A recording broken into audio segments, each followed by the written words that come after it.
Hello नमस्कार, मी माधुरी तुमचं माझ्या अजून एका नवीन ब्लॉगमध्ये स्वागत करत आहे. आता मकर संक्रांती जवळ आली आहे आणि सणाआधी घराची साफसफाई करणं ही तर आपली परंपराच आहे.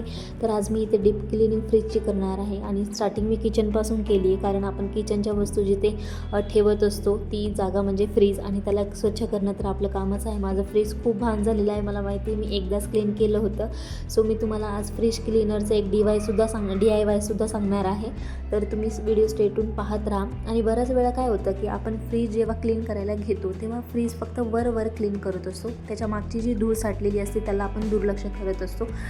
ते काय होतं ना की तिथे आपण रोज झाडून वगैरे मारतो, तर मग तो कचरा तिथे जाऊन बसतो, केस वगैरे अंटकतात आणि एकदाच ते क्लिनिंग करायला खूप आपल्याला हार्ड जातं. पण तिथली क्लिनिंग झाल्यानंतर आपल्या मनाला काही वेगळी शांतता असते बरं का.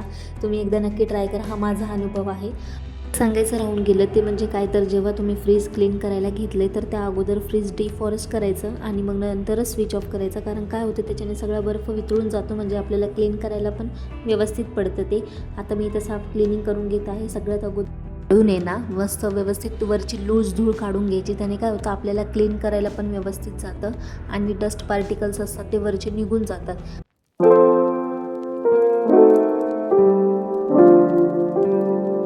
आता ना धूळ वगैरे काढून झाली तर जागा पुसून घेत आहे मी. फ्रीजच्या मागची घाण खूप दिवसांची असते, म्हणून मी इथे गरम पाणी घेतलं आहे आणि त्यात थोडंसं डेटॉल मिक्स केलं आहे की हे पाणी ना धूळ जंतू आणि दुर्गंधी लगेच काढतं आणि पटकन साफ पण केलं जातं. आणि डेटॉलने काय होते, कॉक्रोचेस पण कमी होण्यास मदत होते. अपार्टमेंटमध्ये हा प्रॉब्लेम सगळीकडे फेस करावा लागतो, पण काही आयडियाज जर वापरल्या तर हे सुद्धा सॉल्व्ह होऊन जातं. आणि जेव्हा आपण फ्रीज पाठीमागून क्लीन करतो तेव्हा ना फक्त खालची जागा ह्याच्याने पुसून घ्यायची आणि कोरड्या ह्याच्याने वरची तारीवरची धूळ वगैरे काढून घ्यायची, कारण इलेक्ट्रॉनिक वस्तू असतात त्या ओल्याने पुसून नाही. तर आता आपलं मेन टार्गेट काय तर फ्रीज क्लीन करणं आहे. आता मी फ्रीजमध्ये ना क्लीन करायला घेते, पण त्याआधी ना मी सगळं फ्रीजमधलं सामान एक एक करून बाहेर काढत असते, कारण जेणेकरून आपल्याला व्यवस्थित क्लीन करता येईल. आणि कारण आपण कुठलीही गोष्ट जेव्हा क्लीन करत असतो ना तेव्हा ती जागा रिकामी असली की आपल्यालाही क्लीन करायला सोपं जातं आणि त्यासोबतच डीप क्लिनिंग पण होऊन जात असते. आणि जेव्हा आपण फ्रीज क्लीन करायला घेतो आणि सामान बाहेर काढतो तेव्हा आपल्याला तिथेच लक्षात येतं की आपण फ्रीजमध्ये किती अनवॉन्टेड गोष्टी भरून ठेवल्या आहेत. आपण असंच करत असतो, ज्या वस्तूंची गरज नसली त्याही गोष्टी आपण कधीतरी लागेल म्हणून फ्रीजमध्ये भरून ठेवतो आणि नंतर त्याचा त्रास आपल्यालाच होतो की डीप क्लीन करावं लागतं. सो आता माझं फ्रीज तर रिकामं करून झालं आणि मी जे तुम्हाला DIY क्लीनर सांगणार होते ते हेच आहे. तुम्हाला वाटत असेल की मी माझ्या हातात कोलिनची बॉटल आहे, पण तसं नसून ती बॉटल फक्त मी ॲज अ स्प्रे म्हणून यूज करत आहे. तर DIY क्लीनरसाठी मी पाणी घेतलं आहे आणि त्यातनं बेकिंग सोडा टाकला आहे 2 चम्मच. तुम्ही विनेगर पण ॲड करू शकता, पण असं नसतं की प्रत्येकाकडे विनेगर असेलच. मग हा सोडा प्रत्येक गृहिणीच्या किचनमध्ये उपलब्ध असतोच. तर आता हे क्लीनर रिकाम्या फ्रीजवर मारून ठेवते, म्हणजे ती आपण जेव्हा जागा क्लीन करायला घेऊ ना तेव्हा डस्ट पटकन रिमूव्ह होतो. जागा मुरत आहे तोपर्यंत मी इथं जे सेल्स आहेत फ्रीजमधले ते पुसून घेते आहे. तर ते सुद्धा मी याच क्लीनरने काढत असते. थोडंसं हलकंसं त्यावर स्क्रबिंग करायचं, जास्त हार्डली नाही करायचं.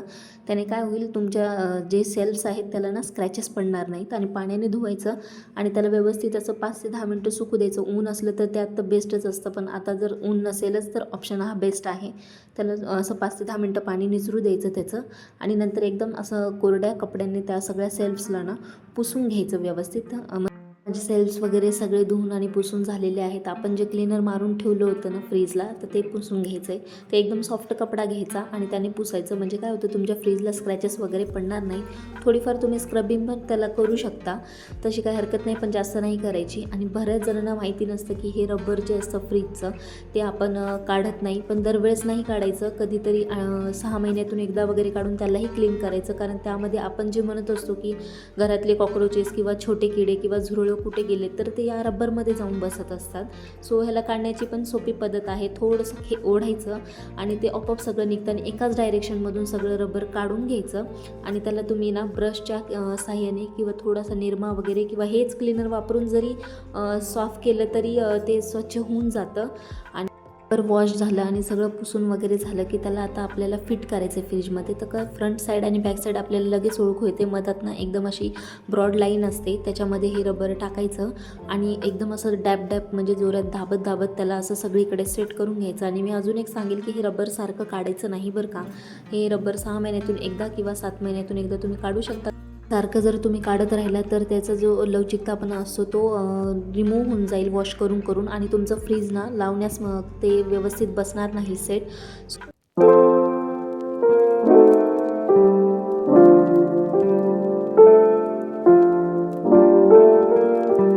फ्रीज क्लीन करून झालेलं आहे आणि आता तुम्ही त्यामध्ये सामान ठेवत आहे व्यवस्थित सुटसुटीत. तर मी अगोदर एक सांगेन की आपण जेव्हा मसाले किंवा काहीही ठेवू त्याची अगोदर एक्सपायरी चेक करत चला सामानाची. किंवा काय होतं आपण कधी असं काहीही भरून ठेवलेलं असतं जे की आपल्याला लागणार आहे म्हणून आणि आपल्याला ते माहिती नसतं की त्यामधील एक्सपायरी डेट झालेली आहे. सो व्यवस्थित भरून ठेवायचं आणि सेक्शन दिलेले असतात आपल्याला, त्यामध्ये वेगवेगळ्या सेक्शनमध्ये ना वेगवेगळ्या वस्तू ठेवायच्या. म्हणजे काय होतं की आपल्याला ना ते कॅरी करायला सोपं जातं आणि जेणेकरून घाणही होणार नाही आणि वरवर सतत फ्रीज ना पुसत राहायचं, एवढं घाण तर शक्यतो होऊच द्यायचं नाही.